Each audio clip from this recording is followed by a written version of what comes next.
네, 그럼 교육 시작하겠습니다. 제 소개 먼저 하고 시작할게요. 저는 중앙도서관 학술정보서비스팀에서 근무하고 있는 임보람이라고 합니다. 반갑습니다. 지금부터 약 1시간 동안 신진 연구자를 위한 해외학술지 등재 정보의 이해에 대해서 교육을 할 건데요. 이번 1교시는 인문사회 연구자들을 위한 교육을 할 겁니다.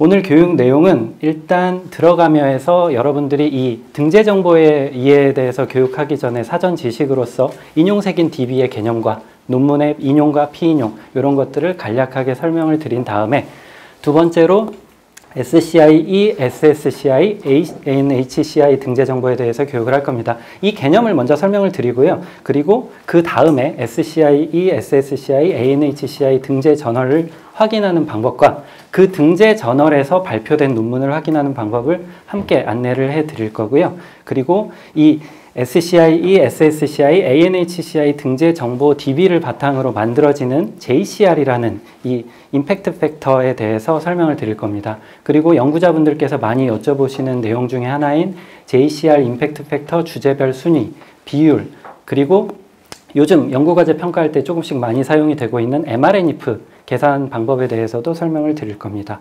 다음으로 스코퍼스 등재 정보에 대해서 설명을 드릴 거고요. 스코퍼스 DB가 어떤 DB인지 그리고 어떻게 접속을 할 수 있는지 간단하게 설명드린 다음에 마찬가지로 스코퍼스 등재 저널과 수록 논문 확인하는 방법 안내해 드리고요. 그리고 스코퍼스 등재 정보에 있는 데이터를 바탕으로 계산되는 SJR, SNIP, 사이트 스코어라는 걸 확인하는 방법을 설명을 드릴 겁니다. 그리고 이 교육과 관련돼서 참고할 수 있는 사이트 몇 가지를 알려드리고 교육을 마치도록 할 텐데요. 오늘 교육의 특징은 저희가 지금 촬영을 진행하고 있기 때문에 질문은 교육이 다 끝난 다음에 메모해 두셨다가 한꺼번에 해주시면 감사하겠습니다. 일단 여러분들이 뭐 연구를 진행을 하다 보면 프로젝트 계획서를 작성하거나 연구과제 결과 보고서를 쓰거나 뭐 아니면 뭐 여러분들이 교원 임용에 지원을 하시거나 이런 여러 가지 연구 상황에서 국제 저명 학술지, SCI 학술지, SCI급 학술지, 뭐 스코퍼스 등재 학술지 뭐 이런 다양한 단어들을 접하시게 될 텐데요. 이번 교육은 이 교육을 들으신 모든 분들이 이 각각의 개념에 대해서 어느 정도 윤곽을 잡고 교육을 마치는 것을 교육 목표로 설정을 했습니다. 교육 내용 자체는 뭐 인용색인 DB나 등재 정보에 대해서 전혀 이해가 없으신 분들도 평이하게 이해할 수 있는 수준으로 난이도를 맞췄으니까 참고하시면 되겠습니다. 일단 교육에 본격적으로 들어가기 전에 인용색인의 개념에 대해서 설명을 드리겠습니다. 인용색인이라고 하는 건 이제 한국문헌정보학 용어사전의 정의를 살펴보면 저자명이나 논문명을 색인어로 해서 그 저작이 어떤 논문에 인용되었는가를 검색하기 위한 색인이라고 정의가 되어 있습니다. 여기 정의에서 살펴볼 수 있는 것처럼 어떤 인용이라고 하는 건 논문과 논문 사이에서 발생을 하는데요. 오늘 교육 신청하신 분들 리스트를 살펴보니까 교육학과 신청자분들이 굉장히 많았습니다. 그래서 교육학 분야에서 웹 오브 사이언스 기준으로 가장 많이 인용된 논문 중에 하나인 지금 보고 계시는 이 논문을 제가 한번 가져와 봤습니다.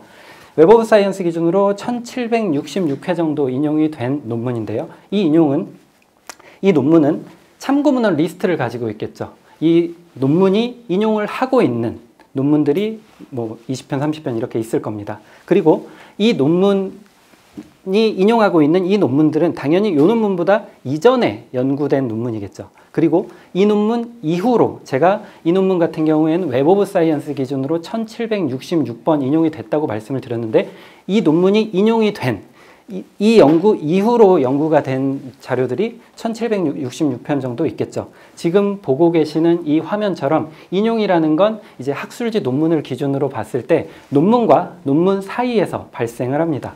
그리고 이 인용에 대한 관계를 DB화해서 검색하고 찾아볼 수 있도록 만든 게 인용색인이라고 보시면 되는데요. 이 인용색인이라고 하는 건 지금 뭐 보고 계시는 정의와 같이 논문 간의 인용, 피인용에 대해 학술지 단위로 색인을 해서 이 색인된 학술지의 수록 논문을 검색할 수 있도록 하는 것이 인용색인입니다. 이 인용색인 DB는 굉장히 많은 DB가 있는데요. 지금 오늘 교육 시간에 다룰 웹 오브 사이언스와 스코퍼스 이 두 가지가 현재 학계에서 가장 보편적으로 많이 사용되고 있는 인용색인 DB라고 이해하시면 되겠습니다. 그렇다면 학술지의 등재라는 것에 대해서 설명을 드릴 텐데요. 학술지 등재라는 것은 아까 말씀드렸던 웹 오브 사이언스나 스코퍼스 같은 인용색인 DB에 그 학술지가 등재되는 것을 말합니다.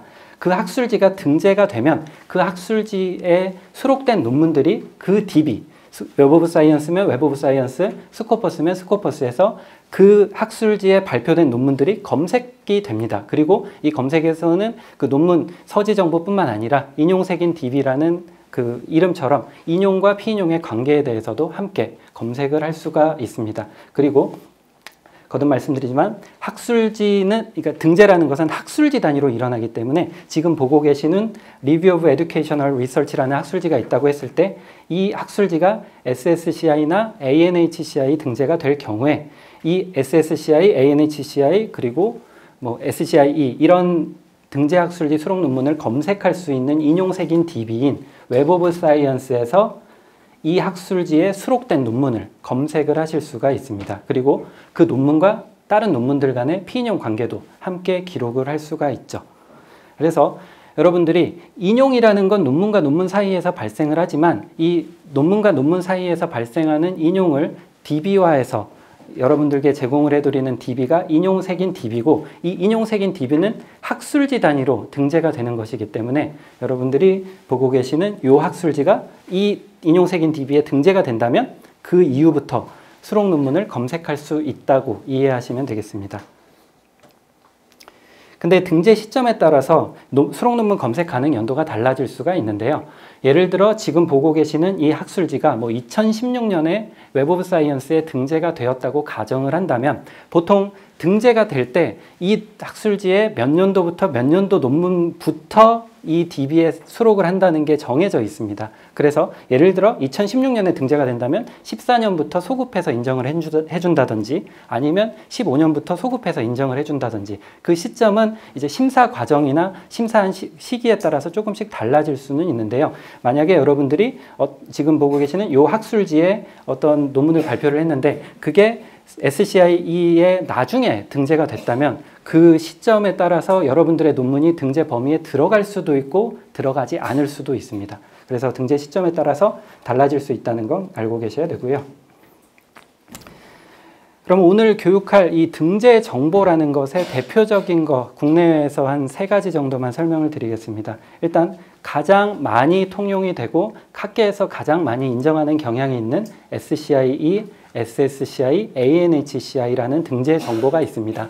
이 등재 정보는 웹 오브 사이언스라는 인용색인 DB에서 검색을 하실 수가 있고요. 예전에는 톰슨 로이터라는 이름을 가지고 있는 회사였는데 지금은 클래리베이트 어널리틱스라는 회사로 이름이 바뀌었습니다. 그래서 웹 오브 사이언스에서는 SCIE, SSCI, ANHCI 학술지가 등재가 되고 그 학술지들의 수록된 논문들이 웹 오브 사이언스에서 검색이 된다는 걸 알고 계시면 되겠습니다. 다음으로는 스코퍼스라는 인용색인 DB가 있습니다. 스코퍼스는 엘스비어라고 하는 이제 세계적인 과학 출판사에서 만든 인용색인 DB인데요. 마찬가지로 스코퍼스라는 인용색인 DB에 등재가 된 학술지를 스코퍼스 DB에서 수록 논문을 검색하실 수가 있습니다. 이 2가지는 이제 국외에서 가장 많이 사용되는 인용색인 DB와 등재 정보인데요. 뭐 교육 내용 자체는 국외 학술지 등재 정보를 위주로 다루겠지만 이제 국내에 대한 질문이 많으셔서 제가 하나 추가해 봤습니다. 국내에서 많이 쓰는 등재 정보는 한국연구재단에서 만든 KCI라는 등재 정보가 있습니다. 한국학술지 인용색인 데이터 기반이고요. 간단하게 말하면 여러분들이 연구재단 등재지, 학진 등재지 이런 말들을 이제 연구하다 보면 들으셨을 텐데 그 등재지들의 인용색인 DB는 KCI라는 데서 우리나라의 연구재단에서 운영을 하고 있는 DB가 있습니다. 그리고 일반적으로는 SCIE나 SSCI, ANHCI 그리고 스코퍼스 등재 학술지에 수록된 논문들 등재된 학술지들은 이 KCI에서 이제 함께 인정을 해주는 편입니다. 여기 설명이 써 있는 것처럼 학술지 등재제도 관리 지침 여기서 보실 수 있듯이 해외 학술지 DB, SCIE, SSCI, ANHCI, 스코퍼스에 등재되었을 경우에 재단에서 여기서 말하는 게 재단이 한국연구재단입니다. 연구재단에서 별도 평가 절차 없이 연구재단 등재 학술지로 인정을 한다. 이런 게 이제 규정에 나와 있습니다. 그럼 이제 SCIE, SSCI, ANHCI의 등재 정보에 대해서 설명을 드릴 텐데요. 아까 잠깐 나왔던 것처럼 이 등재 정보들은 클래리베이터 어널리틱스, 예전에 톰슨 로이터라는 회사에서 제공하는 학술지의 인용 색인입니다. 뭐 1년에 이제 학술지 평가를 통해서 등재지가 결정이 되는데요. 이 SCIE, SSCI, ANHCI 특징은 총 3개의 색인으로 나누어져 있다는 겁니다. 지금 보시는 것처럼 과학기술, 사회과학, 인문예술 이렇게 3가지 인용색인 DB가 전부 웹 오브 사이언스라는 인용색인 DB에서 검색이 가능하고요. 여러분들은 지금 인문사회 주로 연구자분들이 많기 때문에 SSCI나 ANHCI 등재 학술지의 등재 여부와 그 학술지에 발표된 논문들을 주로 검색하기 위해서 웹 오브 사이언스를 많이 이용하시게 될 겁니다. 각각 약어인데요. SSCI, ANHCI 이렇게 많이들 말을 하고 있습니다. SCI를 설명을 드릴 때 이 SCI가 어떻게 만들어졌는지를 보통 간단하게 설명을 드리고 시작을 하는데요. SCI라는 걸 설명을 드릴 때 유진 가필드라는 분을 설명을 하지 않을 수가 없습니다. SCI를 말하자면 창시하신 분이라고 할 수가 있는데요.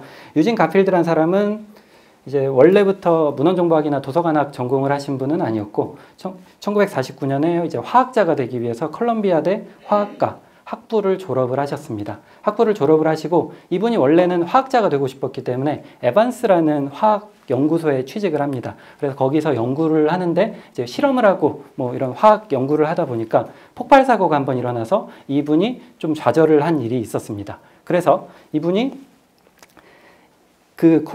에반스라는 그 연구소의 실험 환경의 문제일 것이라고 생각을 하고 콜롬비아대 학내 연구소로 이직을 합니다. 학내 연구소에서 이직을 해서 또 연구를 진행을 하는데 거기서도 한번 폭발 사고가 일어납니다.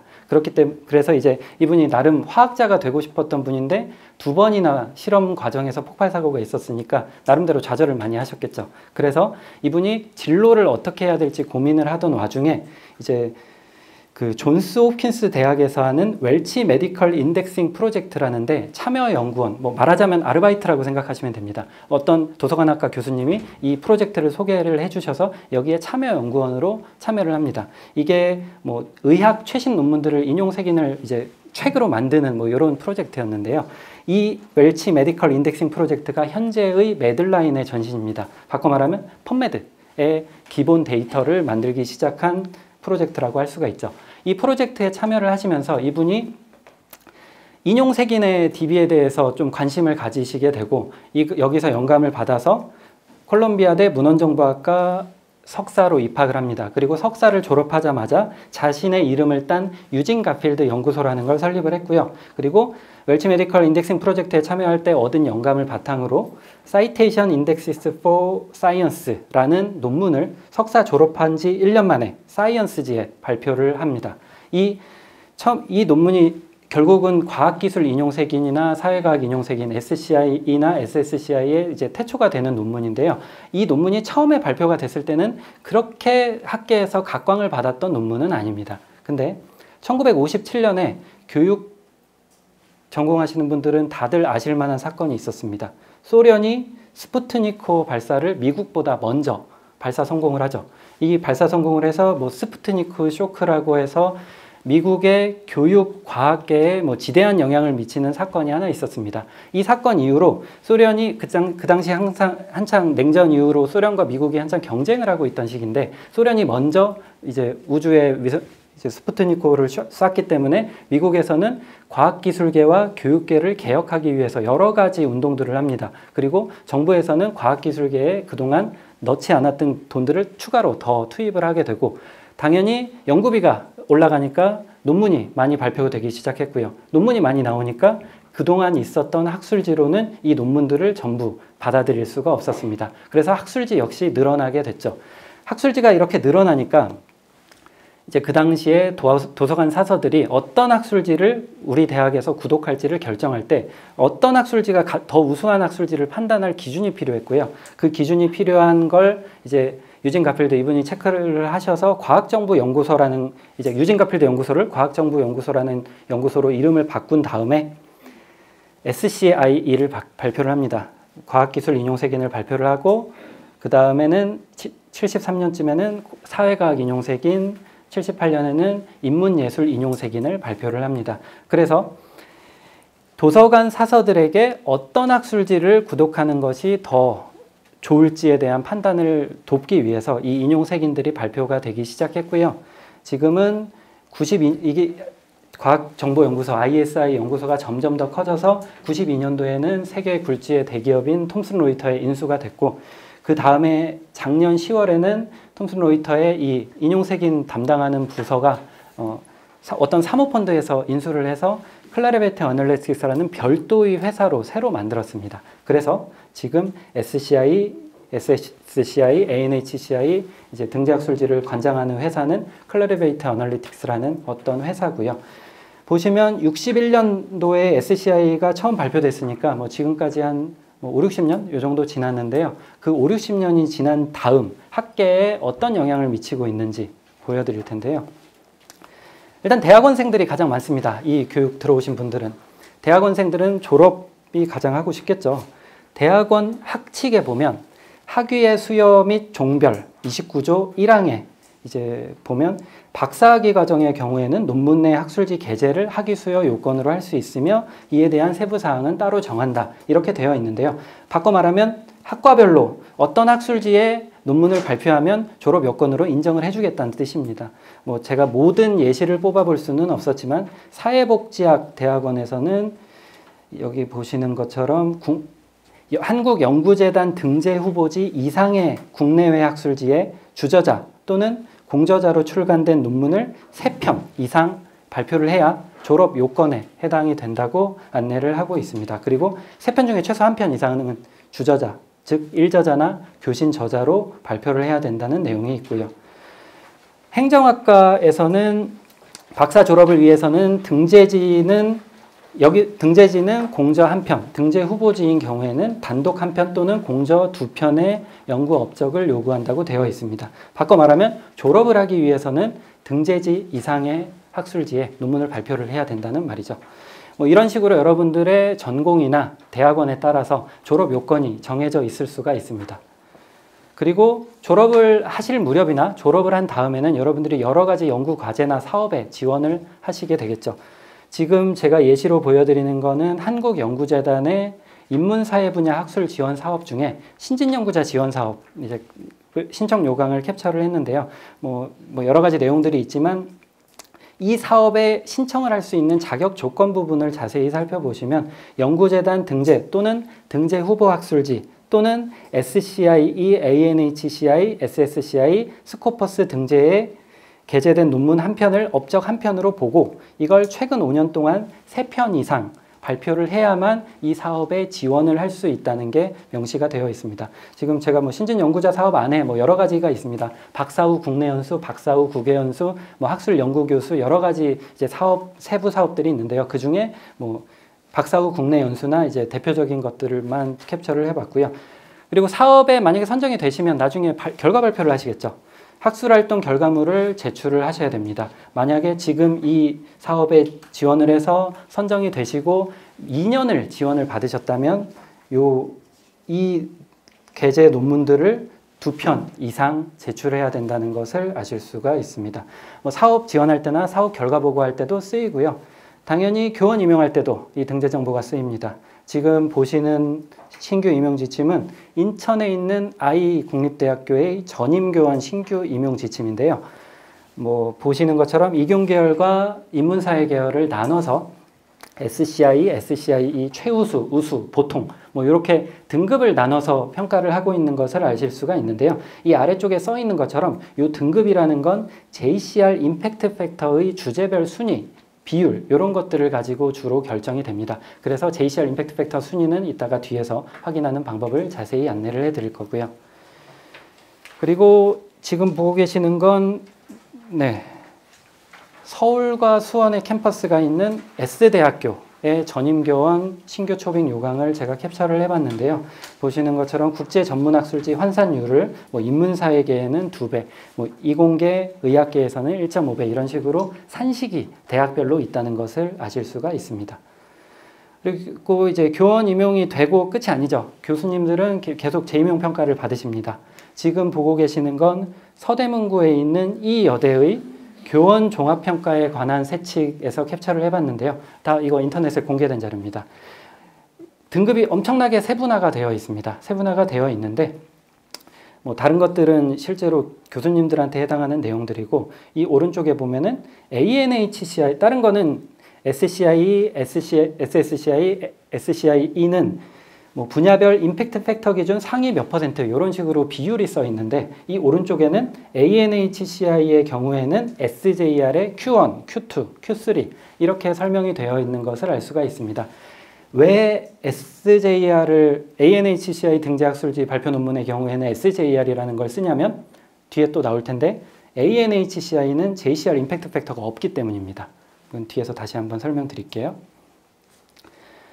그리고 이제 뭐 교원 임용에 여러분들이 지원을 하실 수도 있지만 정부 출연 연구원에 지원을 하실 수도 있죠. 지금 왼쪽에 있는 건 우리나라에 대해서 연구하는 K연구원의 이제 위원급 연구 지원서 양식인데요. 연구직 지원서 양식인데 뭐 연구 실적 목록에 이런 식으로 등재학술지 구분을 해서 여러분들 연구 실적을 내게 되어 있고 오른쪽에는 교육 분야에 대해서 연구하는 K개발원의 연구직 지원서 양식인데요. 이것도 마찬가지로 등재지 여부, 뭐 SSCI 여부를 표시하게 되어 있습니다. 등재 정보가 이렇게 다양한 분야에서 활용이 되는데요. 그 등재 정보를 어떻게 여러분들이 검색하고 확인하실 수 있는지 SCI부터 설명을 드리겠습니다. SCI, SSCI, ANHCI의 포함 관계에 대해서 꼭 알고 계셔야 되는데요. 이거는 인문사회 분야에서는 크게 해당하지는 않는 내용이기는 한데 모든 SCI 저널은 SCIE 저널입니다. 지금 요 집합 그림에서 보듯이 SCIE가 더 크고 그리고 SSCI가 더 작게 되어 있고요. 그리고 SSCI는 이렇게 제가 겹치게 그림을 그려놓은 이유가 서로 중복해서 등재가 될 수 있기 때문입니다. 지금 보시는 예로 든 것처럼 뭐 의학사에 관련된 저널이나 컴퓨터 뮤직 저널이나 뭐 컴퓨테이셔널 링귀스틱스 이런 저널들은 요 네 가지 등재 정보에 전부 등재가 되어 있습니다. 그래서 SCI에도 있고 SCIE에도 있고 ANHCI에도 있고 SSCI에도 있는데요. 지금 이 증복 등재 현황을 여러분들이 뭐 자세하게 아실 필요는 없지만 대략 숫자만 앞자리만 보시면 지금 SCIE 과학기술 인용색인에 등재된 학술지는 8,800종 정도가 되는데 SSCI 즉 사회과학 분야에서는 3,200종 정도가 있고 ANHCI 인문예술 분야에서는 1,700종 정도가 있죠. 이렇게 그 분야별 연구자나 이제 발표 논문의 수에 따라서 이 학술지 종수가 달라지는데요. 이 학술지 종수가 달라지는 것 때문에 뒤에 나오는 JCR 임팩트 팩터의 규모가 달라집니다. 그래서 특정 주제 분야의 학술지에 따라서 어떤 분야에서는 임팩트 팩터가 10인데 그 분야에서는 이게 높지 않은 거일 수가 있고요. 어떤 분야에서는 이게 임팩트 팩터가 2짜리 저널인데 이게 그 분야에서는 굉장히 높은 임팩트 팩터가 높은 학술지일 수가 있습니다. 그 이유가 이 학술지 종수가 다르기 때문인데요. 이건 뒤에서 한 번 더 설명드리겠습니다. 그럼 SSCI, ANHCI 등재 저널을 확인하는 방법을 설명을 드릴 텐데요. 크게 두 가지입니다. 클래리베이터 어널리틱스 홈페이지에서 확인하는 방법, 이 주소에서 바로 여러분들이 저널 타이틀이나 ASS으로 확인을 하실 수가 있습니다. 근데 이 클래리베이터 어널리틱스 이 홈페이지에서는 학술지의 등재 여부까지만 확인을 하실 수가 있는데 JCR 임팩트 팩터나 저널 카테고리, 랭킹 같은 것들은 확인을 하실 수가 없습니다. 저널 랭킹이나 임팩트 팩터를 확인하시려면 SSCI에 한해서 JCR에서 확인을 하실 수가 있는데요. 지금 빨간색으로 표시해 드린 것처럼 SSCI와 ANHCI 등재 여부를 전부 확인하고 싶으시면 클래리베이터 어널리틱스 홈페이지에서 확인하는 방법밖에 없고요. 만약에 여러분들이 SSCI 등재 학술지에 임팩트 팩터가 필요하시다면 JCR에서 확인하시는 방법밖에는 없습니다. 그리고 등재 시점에 따라서 데이터가 조금씩 다르기 때문에 간단하게 설명드리면 클래리베이터 애널리틱스가 더 최신 정보를 가지고 있습니다. 그리고 등록 시점이 다르기 때문에 JCR이라는 건 1년에 한 번만 발표가 되고요. 클래리베이터 애널리틱스 홈페이지에서 저널리스트가 갱신되는 건 수시로 갱신이 되기 때문에 올해 중에 갑자기 어떤 학술지가 SSCI에 등재가 됐다면 클래리베이터 애널리틱스에서는 확인을 하실 수가 있는데 JCR에서는 아직 JCR이 업데이트 되지 않았기 때문에 등재 정보를 확인할 수 없는 경우가 있습니다. 그래서 여러분들이 등재 여부만 확인하고 싶으시면 클래리베이터 애널리틱스 홈페이지에 가시는 게 가장 정확하고 빠르고요. 만약에 여러분들이 임팩트 팩터를 확인하시려면 JCR에서 확인하시면 되는데 SSCI 등재 학술지에 한해서만 확인을 하실 수가 있고, 그 이유는 앞에서 설명드린 것처럼 ANHCI 등재 학술지 같은 경우에는 JCR 임팩트 팩터라는 걸 가지고 있지 않기 때문에 여기서는 SSCI 등재 학술지만 확인을 하실 수가 있습니다. 등재하는 방법은 제가 캡처로 간단하게 이제 보여드렸는데요. 크게 어렵진 않습니다. 홈페이지에 가서 검색을 하고 검색 결과에서 커버리지를 클릭을 하면 이 학술지가 어느 등재 정보에 등재가 되어 있는지가 나옵니다. 여기서 여러 가지 정보가 나오는데요. 그 중에 여러분들은 SSCI와 ANHCI 등재 여부를 확인을 하시면 되겠습니다. 그리고 JCR에서도 마찬가지로 확인을 하실 수가 있는데, JCR은 유료 데이터베이스입니다. 도서관 홈페이지를 꼭 통해서만 들어가셔야 되고요. 도서관 홈페이지 전자자료 데이터베이스에서 JCR을 클릭해서 DB에 들어가신 다음에 왼쪽에 있는 마스터 서치에서 검색을 합니다. 검색을 하면 지금 보여드리는 건 쿼터리 저널 오브 이코노믹스라는 저널의 검색 결과인데요. 이 검색 결과에서 연도별 임팩트 팩터를 이렇게 확인을 하실 수가 있습니다. 그리고 당연히 이 JCR DB에서 검색이 됐다면 그 학술지는 SSCI, SSCIE 이런 데 등재가 된 학술지라고 이해하시면 되겠습니다. 그렇다면 임팩트 팩터가 무엇인지 설명을 드릴 텐데요. 임팩트 팩터라는 건 어떤 저널의 영향력을 수치화한 것이라고 이해하시면 되겠는데요.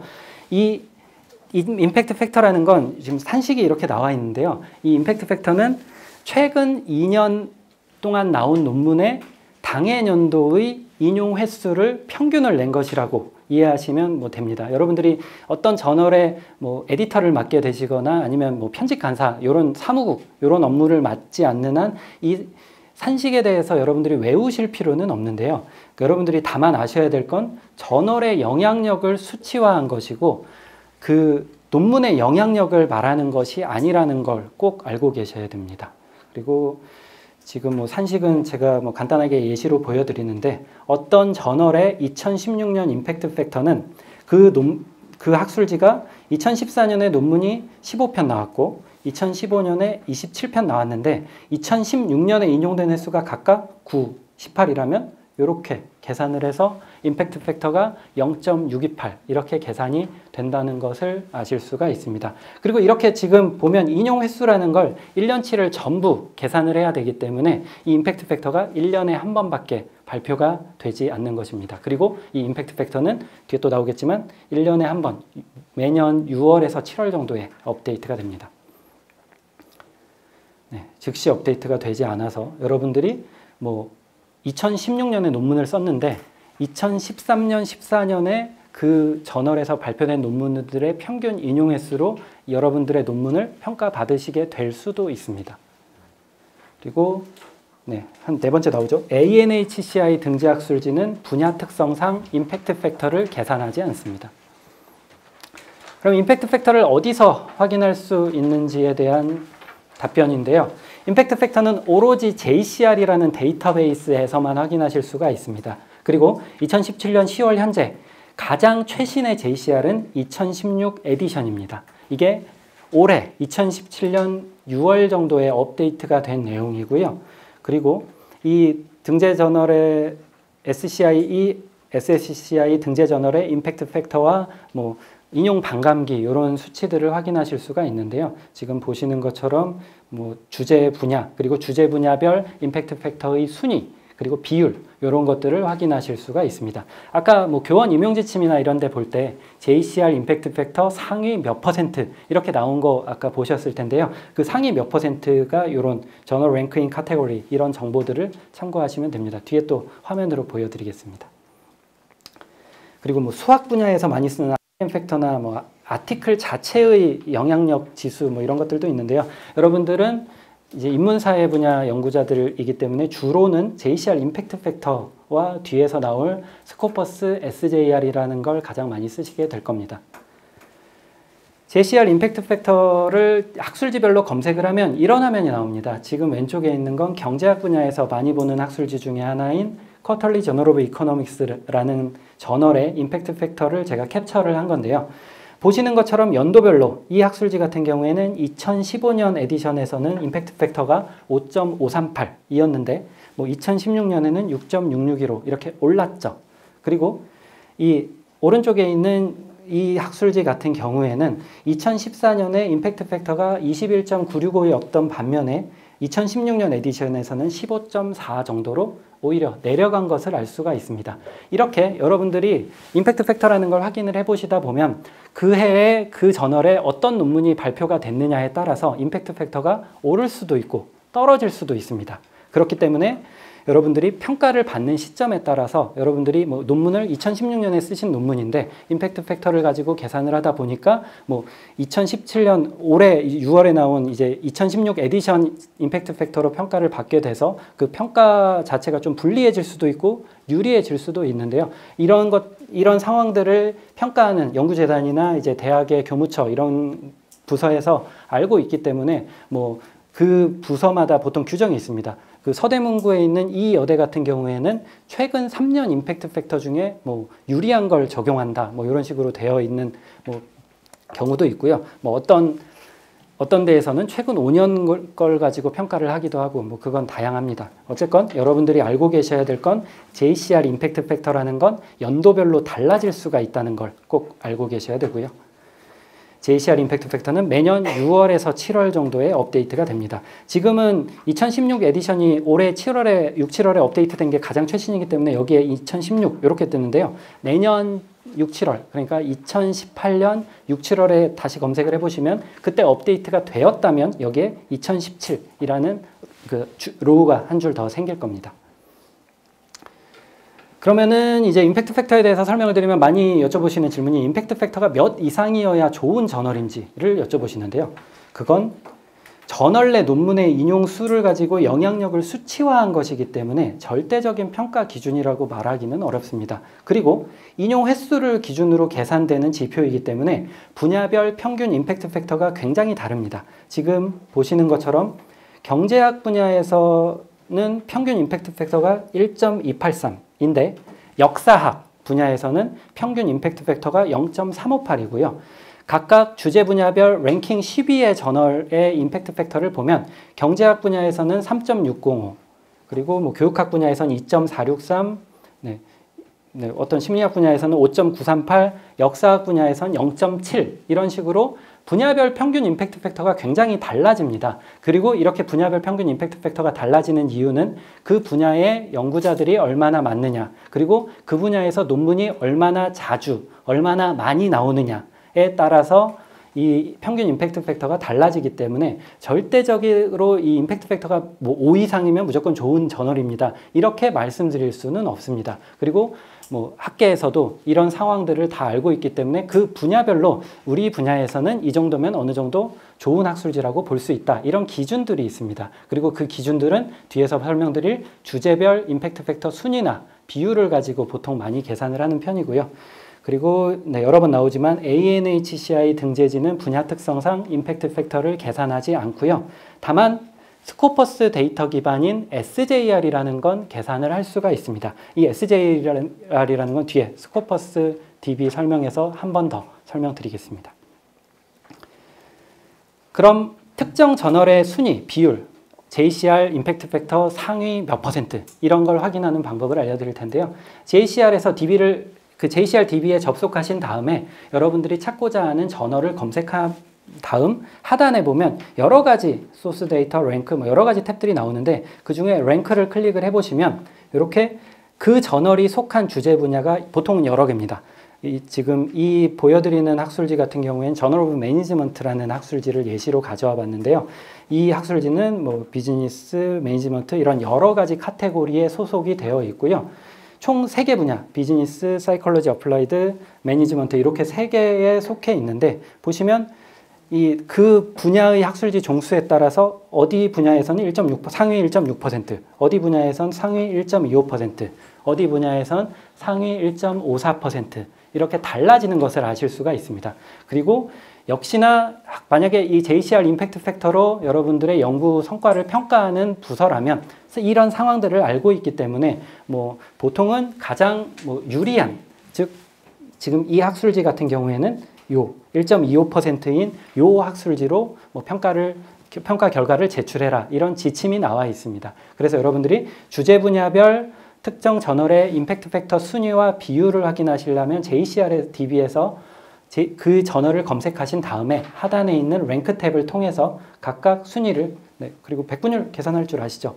주제 분야별 저널 종수분의 뭐 저널의 순위 이렇게 해서 곱하기 100 하면 됩니다. 그리고 말씀드렸듯이 어떤 저널이 여러 주제 분야에 속해 있을 수 있기 때문에 그 중에 여러분들이 어떤 걸로 평가를 하게 될지를 스스로 판단을 하시거나 아니면 평가받는 기관이나 이제 대학의 지침을 참고를 하셔야겠습니다. 지금 보여드린 건 특정 저널의 JCR 임팩트 팩터 순위와 비율을 확인하는 방법을 알려드렸는데요. 두 번째로는 그냥 그 주제 분야의 어떤 저널들이 상위 저널인지 뭐 이런 걸 확인하는 방법을 안내를 해드릴 겁니다. 주제 단위 접근이라고 할 수가 있는데요.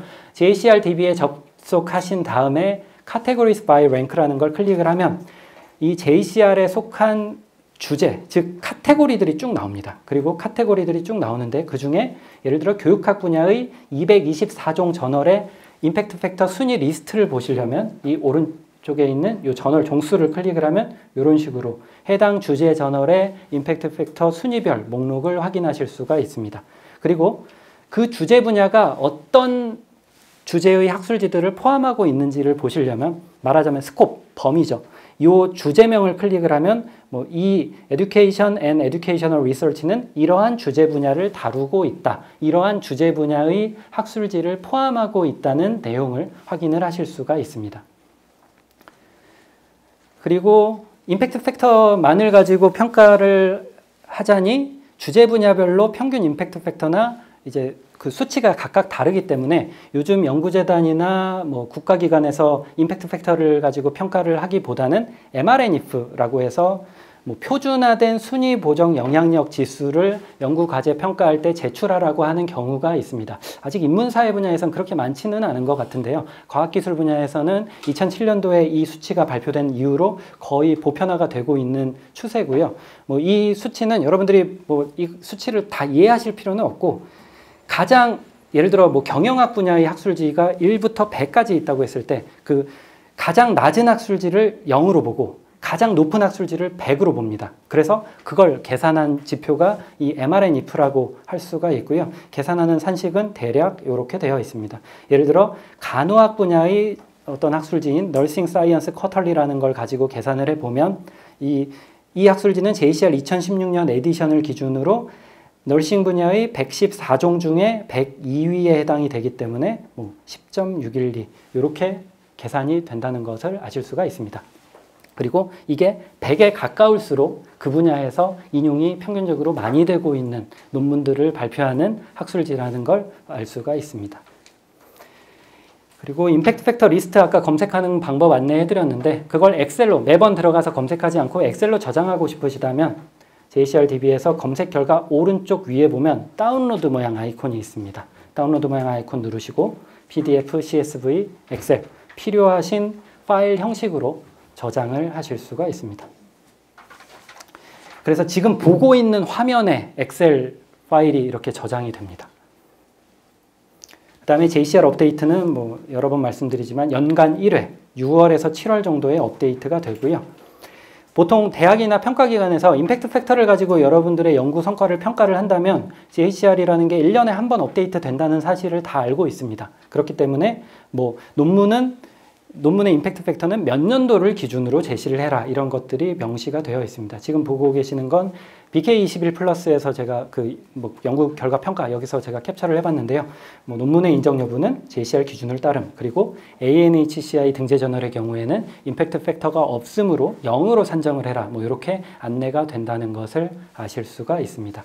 그리고 2017년 10월 현재 가장 최신의 JCR은 2016년 에디션이고요. 그리고 이 JCR은 내년 6월에서 7월 사이에 2017 에디션이 발표되기 전까지는 최신의 JCR이라고 보시면 됩니다. 그리고 이 JCR이라는 건 업데이트가 6월에서 7월 사이에 되는데 거기서 되고 바로 그냥 끝나는 것은 아니고요. 그 9월에서 10월 정도까지는 수시로 업데이트를 조금씩 합니다. 뭐 누락된 데이터를 보정을 한다거나 아니면 뭐 잘못 들어간 데이터를 뺀다거나 조금씩 보정이 한 2, 3개월 동안 일어나고요. 보통 9월에서 10월 사이에 컴플리트가 됩니다. 그리고 지금 보고 계시는 요 2016년 에디션 같은 경우에는 9월 초자로 지금 컴플리트가 됐습니다. 그러면은 이제 지금까지는 학술지 등재와 관련해서 저널 등재 여부나 저널의 임팩트 팩터를 확인하는 방법, 뭐 순위, 비율 확인하는 방법에 대해서 안내를 해드렸는데요. SCI 저널에 발표된 논문만, 즉 아티클만 검색하는 방법은요. 웹 오브 사이언스라는 DB에서 검색을 하시면 됩니다. 도서관 홈페이지 전자자료 데이터베이스에서 웹 오브 사이언스라는 DB로 들어가시면 거기서 검색창이 나오고요. 여러분들이 원하는 키워드, 원하는 주제, 원하는 저널 이런 검색 필드를 가지고 이 SCIE, SSCI, ANHCI 학술지에 발표된 논문만 검색을 하실 수가 있습니다. 그러니까 그 분야에서 어느 정도 인정을 받고 있는 학술지에서 발표된 논문만 검색을 하고 싶으시다면 이 웹 오브 사이언스에서 논문으로 검색을 하시면 되겠습니다. 다음으로 스코퍼스 설명드리겠습니다. 지금까지는 웹 오브 사이언스 인용색인 DB를 바탕으로 계산되는 SCIE, SSCI, ANHCI 등재 학술지 등재 여부, JCR 임팩트 팩터 확인 방법, 그리고 그 등재 학술지 수록 논문을 검색하는 방법을 안내를 해드렸는데요.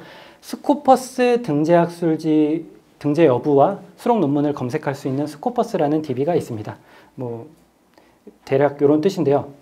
스코퍼스 DB의 가장 큰 특징은 SCIE, SSCI, ANHCI처럼 주제 분야별로 나누어져 있는 것이 아니라 그냥 인문사회, 과학기술, 뭐 자연과학 이런 것들이 하나의 스코퍼스 DB에 들어가 있습니다. 그렇기 때문에 당연히 SCIE나 SSCI보다 더 많은 학술지를 포함하고 있습니다.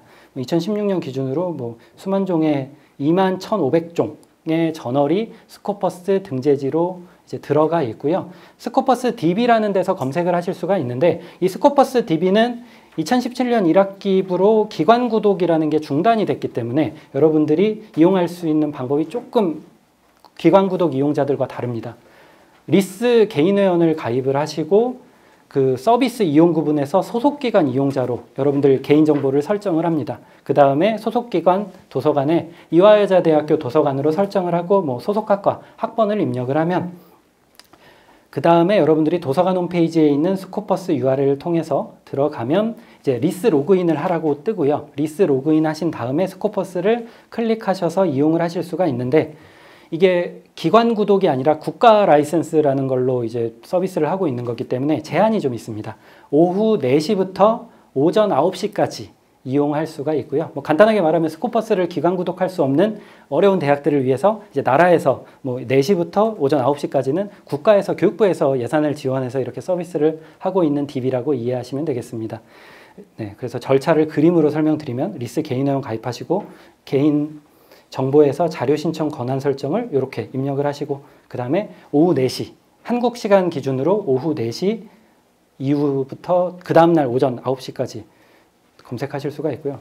네, 검색하는 방법을 예시로 설명드리면 스코퍼스 URL 클릭하시고 이렇게 파란색 화면이 뜹니다. 여기서 리스 로그인 하시고 그 다음에 이제 오후 4시 이후인지 확인하신 다음에 스코퍼스 이 부분을 여기 있는 DB들이 이제 상당수가 이제 교육부에서 지원하는 DB들인데요. 그 중에 스코퍼스를 클릭하신 다음에 이 화면이 뜨면 여기서 검색을 하시면 됩니다. 근데 여기서 검색을 하실 때 아까 웹 오브 사이언스처럼 등재 학술지의 등재 여부만 확인하실 수도 있고 아니면 등재 학술지에 발표된 논문을 검색하실 수도 있는데요. 그 메뉴를 각각 설명을 드리면 지금 보고 계시는 이 스코퍼스 화면에서 상단 메뉴 중에 두 번째 소스라고 되어 있는 건 등재 저널, 즉 어떤 학술지가 등재되어 있는지 아니면 어떤 주제 분야의 스코퍼스 등재 학술지가 어떤 것들이 있는지 보시려면 스코퍼스 화면에서 여기 소스 메뉴를 클릭하시면 됩니다. 그리고 수록 논문을, 즉 아티클을 검색하고 싶으신 경우에는 상단 메뉴의 첫 번째 있는 서치 이 부분에서 수록 논문을 검색하실 수가 있습니다. 그래서 여러분들이 만약에 내가 투고하고자 하는 학술지가 스코퍼스에 등재된 학술지인지, 즉 등재 여부만 확인하고 싶으시면 여기 소스 메뉴로 들어가시면 되고요. 만약에 여러분들이 이제 어떤 학술지, 스코퍼스 등재 학술지에 발표된 아티클, 논문을 검색하고 싶으시다면 여기 서치 메뉴에서 수록 논문을 검색하시면 되겠습니다. 네, 그래서 각각 화면을 보여드리면 이렇게 소스에서 뭐 타이틀이나 ISSN, 뭐 퍼블리셔 이런 것들로 검색을 하실 수가 있고, 지금 제가 예시로 보여드리는 건 정치학 분야의 학술지 중에 하나인 아메리칸 폴리티컬 사이언스 리뷰라는 학술지의 스코퍼스 등재 여부 확인 화면입니다. 그리고 아까 JCR이라는 DB에서는 임팩트 팩터라는 게 있었는데요. 스코퍼스 DB에는 SJR, SNIP, 사이트 스코어 이렇게 세 가지 지표들이 있습니다. 각각 뜻이 있는데 여러분들이 뭐 이것들을 전부 다 아실 필요는 없고, 그냥 스코퍼스 데이터를 기반으로 계산되는 수치들이 SJR, SNIP, 사이트 스코어라는 게 있다는 걸 알고 계시면 되고요. 두 번째로는 만약에 서대문구에 있는 이 여대의 교원 종합평가에 관한 세칙에서 나오는 SJR이라는 걸 확인하고 싶으시면 제일 왼쪽에 나오는 SCI하고 저널 랭크라는 걸 이 SJR 홈페이지에서 확인을 하시면 되겠습니다. JCR 임팩트 팩터는 그냥 2년치 논문을 그냥 분수 이렇게 나눠서 그냥 간단하게 계산을 했는데, SJR이나 SNIP는 뭐 어떤 저널에 인용되었는지에 따라 가중치를 부여한다거나 아니면 특정 주제 분야의 총 인용수를 바탕으로 노멀라이제이션을 한다거나 이런 한 번 더 그 수치를 가공하는 작업이 들어가기 때문에 산식이 별로 간단하지는 않습니다. 그래서 이 산식을 여러분들이 아실 필요는 없고, 그냥 나누기로 계산되는 지표가 아니라 각각 뭐 나름대로의 산식이 있다는 걸 알고 계시면 되겠고요. 사이트 스코어라는 건 임팩트 팩터는 최근 2년치 인용수를 가지고 나눠서 1년에 한 번 발표되는 지표였는데, 이 사이트 스코어라는 건 최근 3년을 가지고 이제 피인용 횟수를 평균을 내서 뭐 1년에 한 서너 번 이렇게 좀 자주 발표되는 지표입니다. 요거는 2016년 12월에 나왔기 때문에 그렇게 아직까지 학계에서 많이 쓰이는 지표는 아닌데요. 이제 몇 년 뒤에 혹시 이 지표가 뭐 많이 쓰일 수도 있기 때문에 각각 스코퍼스 데이터를 가지고 계산되는 지표들은 SJR, SNIP, 사이트 스코어가 있다는 걸 알고 계시면 되겠습니다. 그리고 각각 웹사이트에서도 확인을 하실 수가 있지만 스코퍼스 DB에서 학술지로 검색을 하신 다음에 확인을 하실 수도 있습니다. 네, 이렇게 생겼습니다. SJR을 확인하는 SJR 홈페이지에서는 각각 주제 분야별 선택하신 다음에 다운로드 데이터 누르면 뭐 엑셀로 저장을 하실 수도 있고요. 하나 특징은 임팩트 팩터는 뭐 상위 몇 %, 이걸 비율을 계산을 여러분들이 해서 만약에 필요하다면 쓰셔야 되는데, 이 SJR이라는 건 총 4가지 4분의 1, 4분의 2, 4분의 3, 4분의 3 이렇게 상위 몇 %에 따라서 Q1, Q2, Q3, Q4 이렇게 나뉩니다. 그래서 맨 위쪽이 Q1이라고 나와 있고요. 예를 들어 이 학술지를 제가 예시로 보여드리면, 지금 이 학술지 같은 경우에는 2014년도에는 에듀케이션 분야의 Q1이었는데 2015년에는 Q2로 내려가기도 하고, 네. 그렇지만 어쨌건 여러분들이 이 SJR의 쿼터를 쓰셔야 된다면 SJR 홈페이지나 스코퍼스 DB에서 확인을 할 수 있다는 걸 알고 계시면 되겠습니다. 네, 이렇게 나와 있고요. 당연히 커서 갖다 대면 Q1인지 Q2인지 이렇게 나옵니다. 지금까지 교육한 내용을 요약을 할 텐데요. 일단 웹 오브 사이언스 인용색인 DB를 바탕으로 계산되는 데이터들이나 이제 등재의 정보들은 먼저 SCIE, SSCI, ANHCI 학술지의 등재 여부를 확인하는 방법은 크게 두 가지로 말씀을 드렸는데요.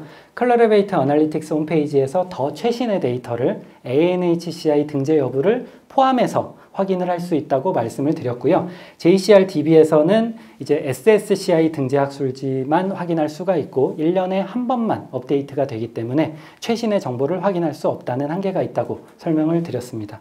그리고 JCR 임팩트 팩터를 확인하시려면 ANHCI 등재학술지의 경우에는 임팩트 팩터가 없고, SSCI 등재학술지의 임팩트 팩터는 오로지 도서관 홈페이지를 통해서 전자자료 데이터베이스를 통해 JCR DB에 들어가야만 확인할 수 있다고 설명드렸습니다. 네. 그리고 반복해서 나오지만 ANHCI는 임팩트 팩터라는 건 없고 스코퍼스 데이터 기반 SJR이라는 것만 있다고 설명을 드렸고요. 스코퍼스 등재 여부를 확인하시려면 스코퍼스 DB에서 확인하시면 되는데 리스 회원 가입하시고 오후 4시부터 다음날 오전 9시까지 도서관 홈페이지 URL 리스 로그인 이후에 확인할 수 있다고 설명을 드렸습니다. 그리고 SJR이나 SNIP 수치를 확인하시려면 각각 이 웹사이트에 들어가서 확인하시거나 아니면 스코퍼스 DB에서 학술지로 검색해도 마찬가지로 확인을 하실 수가 있습니다. 오늘 교육한 내용은 물론 교육 자료를 보셔도 되지만 도서관 홈페이지에 전자자료의 데이터베이스 이용 팁에 인용정보 주제 가이드가 따로 있습니다. 이렇게 생긴 배너를 클릭해서 들어가 보시면 이 내용에 대한 주제 가이드가 간략하게 나와 있고요. 등재 여부를 확인하거나 JCR 임팩트 팩터를 확인하는 방법, 주제별 순위 확인하는 방법 이런 것들이 간략하게 나와 있으니까 만약에 오늘 교육했던 내용 잘 기억 안 나시면 이 경로에 들어오셔서 참고하시면 되겠습니다. 그리고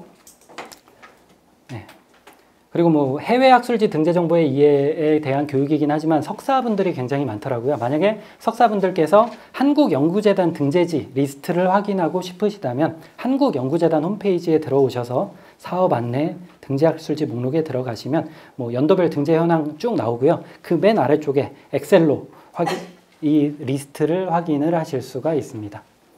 요거는 한국연구재단 등재지나 등재 후보지 참고하셔야 되는 분들은 이 경로에 오셔서 여러분들이 참고를 하시면 되겠습니다.